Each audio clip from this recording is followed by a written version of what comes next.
Hi. Hyderabad to Bengaluru national హైవేకి పక్కన,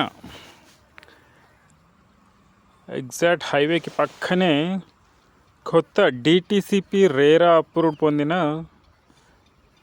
new venture అండి ఇది. సో టోటల్ 10 acres ఉంటుంది.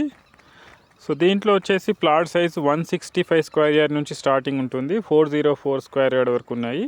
సో దీంట్లో వచ్చేసి మనకు ఒక 60 వరకు విల్లాస్ కన్స్ట్రక్షన్ చేస్తున్నారండి. ఇది విల్లా ప్రాజెక్టు, అలాగే మనకు ఓపెన్ ప్లాట్స్ కూడా ఇస్తున్నారు. సో తక్కువ ప్రైస్లో హైవేకి పక్కనే మంచి ప్లాట్స్ అని చెప్పొచ్చు. 75% బ్యాంక్ లోన్స్ కూడా మనకు అవైలబుల్గా ఉన్నాయండి. సో మనకు ఆ పైన వీడియోలో కనిపించేది నేషనల్ హైవే షాద్ నగర్ బైపాస్ రోడ్ అండి. సో ఎగ్జాక్ట్ షాద్ నగర్ టౌన్కి పక్కనే ఉంటుంది. సో షాద్ నగర్ రైల్వే స్టేషన్ వచ్చేసి జస్ట్ 2 minutes డ్రైవ్.